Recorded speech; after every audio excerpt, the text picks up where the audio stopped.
আম্বেদকর চেতনা মঞ্চ শুধুমাত্র একটি সাংস্কৃতিক সংগঠনই নয়, একটি সাংস্কৃতিক বিপ্লবের নাম। এই সংগঠনটি জন্মলগ্ন থেকেই তার সক্রিয়তার স্বাক্ষর রেখে চলেছে আপন সৃজনশীল সাংস্কৃতিক কর্মকাণ্ডের মধ্য দিয়ে। মহান বিপ্লবী পণ্ডিত বাবু হরিচাঁদ ঠাকুর, ত্রিকালদর্শী শিক্ষাবিদ সমাজদরদী গুরুচাঁদ ঠাকুর এবং মহাজ্ঞানী বিশ্বরত্ন বাবা সাহেব ডক্টর বি.আর. আম্বেদকরের মহান দর্শনের ত্রিধারার বলিষ্ঠ বাহক, শক্তিশালী প্রচারক এবং পরিবেশক বঙ্গীয় হরিচাঁদ আম্বেদকর চেতনা মঞ্চ, যারা শোষণ, বঞ্চনা, দমন, নিপীড়ন বিরুদ্ধে গর্জে ওঠে, সাম্য, মৈত্রী, ভ্রাতৃত্বের গান গায়, যারা শিক্ষা, একতা, সংঘবদ্ধতার কথা বলে। বঙ্গীয় কবি হরিচাঁদ আম্বেদকর চেতনা মঞ্চের পক্ষ থেকে আমরা Kashipur gun and shell factory and allied establishment SC, ST and OBC employees welfare অ্যাসোসিয়েশনকে অশেষ কৃতজ্ঞতা জানাই আমাদেরকে আন্তরিক আমন্ত্রণ করার জন্য। উপস্থিত সকল সুবিজনকে অশেষ ধন্যবাদ জানিয়ে আমাদের নিবেদন নৃত্য আরম্ভ, পরিবেশনায় রিদম অ্যান্ড বিটস।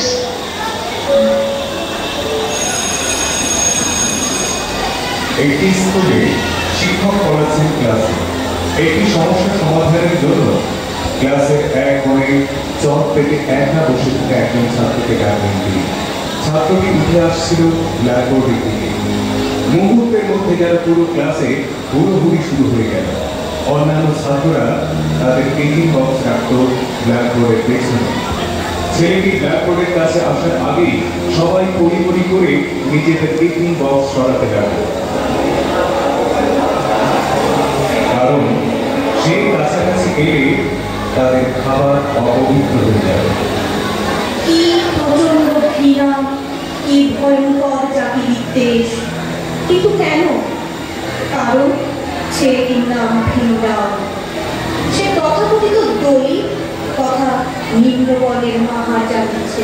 তার কাছাকাছি এলে খাবার অশুদ্ধ হয়ে যায়। উচ্চবর্ণের মানুষদের তার সাথে মেশা কঠোরভাবে নিষেধ।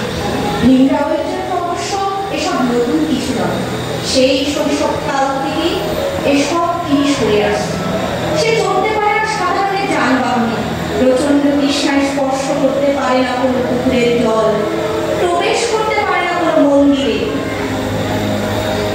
অনেক প্রতিকূলতা পেরিয়ে ভীমরাও স্কুলে যাওয়ার সুযোগ পেয়েছিলেন। অবশ্য তিনি ক্লাসের ভেতরে ঢোকার সুযোগ পেলেও বেঞ্চিতে বসতে পারতেন। ক্লাসের এক কোণে নিজের নিয়ে আসা পাটের বস্তাটি বিছিয়ে বসে থাকতেন। দিন শেষে আবার সেটি নিয়ে যেতেন সঙ্গে করে, কারণ স্কুল পরিষ্কার করা কর্মচারীও সেটি স্পর্শ করতেন না। স্কুলের জলপাত্র থেকে তার জলপান করার অনুমতি ছিল না, কারণ তার সময় এসব অপবিত্র হয়ে যাবে। কেবল যখন উচ্চবর্ণের কেউ উঁচু থেকে জল ঢেলে দিত, তখনই তার জলপানের সুযোগ দিত। এই নিচু কাজটার ড্রাইভার সাধারণত স্কুলের পিয়নের কাঁধে পড়ত। অন্য কিন্তু কাছেই ঘেঁষত না। যেদিন পিয়ন থাকতো না, সেদিন তাকে তৃষ্ণার্ত হয়েই কাটাতে হতো। No peon, no water.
বিস্ময়কর মেধাবী ছেলেটির পুরো নাম ভীমরাও রামজি আম্বেদকর, যিনি বাবা সাহেব আম্বেদকর নামেও পরিচিত।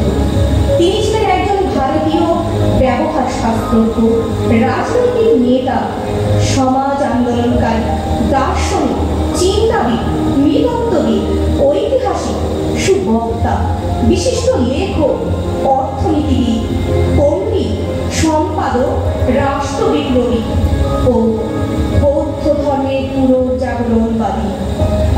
পরবর্তীতে তিনি হয়েছিলেন ভারতের প্রথম আইনমন্ত্রী, ভারতীয় সংবিধানের মুখ্য স্থপতি তথা ভারতের সংবিধান প্রণেতা।